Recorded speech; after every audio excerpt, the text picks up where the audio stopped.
నడుస్తూ ఉంటే మాట్లాడే నోరు ఆగిపోతాయి. 10,000 మంది మన రోడ్డుపై నడుస్తూ ఉంటే మాట్లాడేవాడు ఇంట్లోకి వెళ్ళి తలుపేసుకొని చూస్తాడు.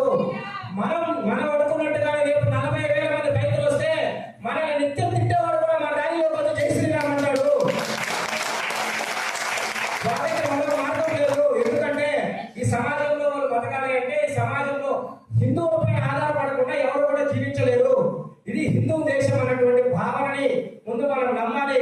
సమాజంలో దాన్ని ప్రగాఢ విశ్వాసం కలిగించేలాగా వారిని ఆహ్వానించాలి.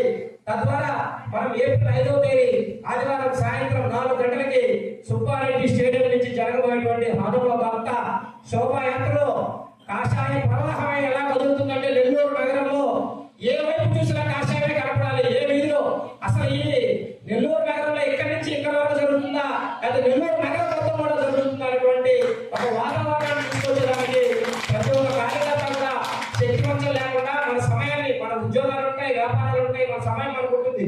దాంతో పాటు ఇది కూడా ఒక పనిగా పెట్టుకొని ఈ యొక్క మనం పనిచేసేటువంటి వారం రోజుల సమయం ఉంది మనకి. కానీ వారం రోజుల్ని పూర్తి యొక్క నిష్ఠతో మనం చేయాలా.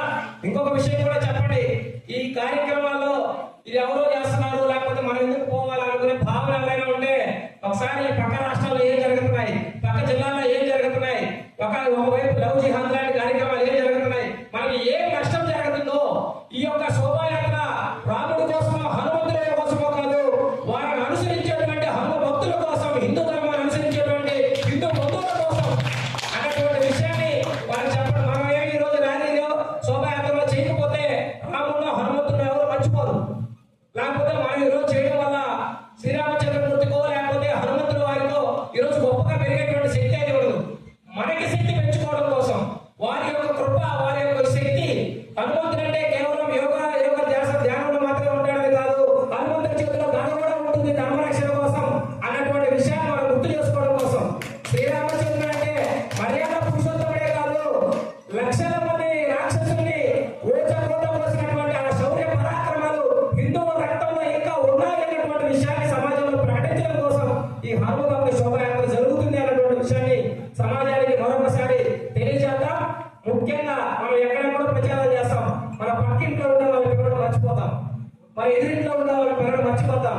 కానీ వాళ్ళు అక్కడెక్కడో శోభయాత్రలో వేరే ఎవరో పిలిస్తే వస్తే కలిసి పలకరించుకుంటాం.